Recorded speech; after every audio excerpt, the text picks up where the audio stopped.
മലയാളത്തിൽ നിന്നും ആദ്യമായി 100 കോടി ക്ലബ്ബിലിടം നേടി മലയാളത്തിൻ്റെ അഭിമാന ചിത്രമായി മാറിയ ഒരു സിനിമയാണ് പുലിമുരുകൻ. അന്ന് 2-3 പ്രാവശ്യം സിനിമ തിയേറ്ററിൽ കണ്ട ആളുകളുണ്ടായിരുന്നു. പുലിമുരുകൻ എന്ന സിനിമ പ്രേക്ഷകർ ഇഷ്ടപ്പെട്ടതിനുള്ള മെയിൻ കാരണം സിനിമയിലെ ഫൈറ്റ് സീൻസ് തന്നെയാണ്. പീറ്റർ ഹെയ്ൻ ആയിരുന്നു സിനിമയുടെ ഫൈറ്റ് സീനൊക്കെ ഒരുക്കിയത്. വൈശാഖ് എന്ന ഡയറക്ടറിൻ്റെ ഏറ്റവും അധികം കളക്ഷൻ നേടിയ സിനിമയായിട്ട് പുലിമുരുകൻ ഇന്നും നിലനിൽക്കുന്നുണ്ട്. പുലിമുരുകൻ സിനിമയുടെ കളക്ഷൻ തള്ളാണ്. സിനിമ 100 കോടി ക്ലബ്ബിലൊന്നും എത്തിയിട്ടില്ല. സിനിമയുടെ പ്രൊഡ്യൂസറായ ടോമിച്ചൻ മുളകുപാടം പുലിമുരുകൻ എന്ന സിനിമ നിർമ്മിക്കുന്നതിന് വേണ്ടി ലോൺ എടുത്തിട്ട് ഇപ്പോഴും അടച്ചിട്ടില്ലെന്നാണ് മോഹൻലാൽ എയ്റ്റേഴ്സ് അല്ലെങ്കിൽ പ്രമുഖ നടൻ്റെ ഫാൻസൊക്കെ പറയുന്നത്. എന്നാൽ ഈ വിവാദങ്ങൾക്കൊക്കെ മറുപടി എന്ന പോലെ ടോമിച്ചൻ മുളകുപാടം ഫേസ്ബുക്കിൽ ഒരു പോസ്റ്റ് ഇട്ടിട്ടുണ്ട്. അതൊന്നും നമുക്ക് വായിക്കാം. ഒരു നിർമ്മാതാവ് എന്ന നിലയിലുള്ള എൻ്റെ സിനിമാ ജീവിതത്തിൽ എനിക്ക് ഏറ്റവും കൂടുതൽ അഭിമാനവും വിജയവും നേടിത്തന്ന ചിത്രമാണ് ശ്രീ മോഹൻലാൽ നായകനായ വൈശാഖ് ഒരുക്കിയ പുലിമുരുകൻ. മലയാള സിനിമയുടെ ചരിത്രത്തിൽ ആദ്യമായി 100 കോടിയുടെ തിളക്കം സമ്മാനിച്ച ആ ചിത്രം നിർമ്മിക്കാൻ സാധിച്ചതിലും അതിലൂടെ മലയാള സിനിമയുടെ ചരിത്രത്തിൻ്റെ ഭാഗമായി മാറാൻ കഴിഞ്ഞതിലും ഇന്നും ഏറെ അഭിമാനിക്കുന്ന വ്യക്തിയാണ് ഞാൻ.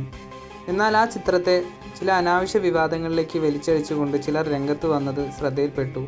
അതിൽ അവർ പറയുന്ന ഓരോ കാര്യവും വാസ്തവവിരുദ്ധമാണ്. പ്ലാൻ ചെയ്ത ബജറ്റിലും സമയത്തിലും കൂടുതൽ ചിലവായ ചിത്രമായിരുന്നു. എങ്കിലും എനിക്ക് ന്യായമായ ലാഭവും സാമ്പത്തിക സുരക്ഷിതത്വവും നേടിത്തന്ന ചിത്രമായിരുന്നു പുലിമുരുകൻ. കേരള ഫിനാൻഷ്യൽ കോർപ്പറേഷൻ്റെ കോട്ടയം ശാഖയിൽ നിന്നാണ് ഈ ചിത്രത്തിന് വേണ്ടി ഞാൻ 2 കോടി രൂപയുടെ ലോൺ എടുത്തത്. ആ ലോൺ പൂർണ്ണമായും 2016 ഡിസംബർ മാസത്തിൽ തന്നെ അടച്ചു തീർക്കുകയും ചെയ്തിരുന്നു. 3 കോടി രൂപയിലധികമാണ് ഈ ചിത്രത്തിന് വേണ്ടി ഞാൻ ഇൻകം ടാക്സ് അടച്ചത്. അത്രയും അധികം തുക ഇൻകം ടാക്സ് അടയ്ക്കണമെങ്കിൽ തന്നെ ഈ ചിത്രം എനിക്ക് ന്യായമായ ലാഭം നേടി തന്നിരിക്കുമെന്ന് മനസ്സിലാക്കാൻ സാധിക്കുമല്ലോ. ഇതാണ് ടോമിച്ചൻ മുളകുപാടത്തിൻ്റെ ഫേസ്ബുക്ക് പോസ്റ്റ്. പുലിമുരുകൻ്റെ സമയത്ത് വന്ന വെള്ളിനക്ഷത്രം മാസികയിലൊക്കെ 30 കോടിക്കും 25 കോടിക്കും ഇടയിലാണ് സിനിമയുടെ ബജറ്റ് എന്നൊക്കെ അതിൽ എഴുതിയിട്ടുണ്ടായിരുന്നു.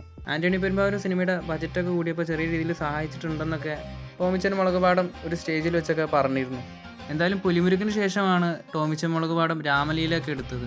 എന്തായാലും പുലിമുരുകൻ്റെ ലാഭം ഉപയോഗിച്ച് തന്നെ ആയിരിക്കുമല്ലോ ആ ഒരു സിനിമയൊക്കെ എടുത്തത്. എയ്റ്റേഴ്സിന് ഇപ്പോൾ എന്താ വേണ്ട വെച്ചാൽ പുലിമുരുകൻ്റെ ബജറ്റ് എങ്ങനെയെങ്കിലും 100 കോടി ആക്കണം. അങ്ങനെ സിനിമ ഫ്ലോപ്പ് ചിത്രമായിട്ട് മാറണം.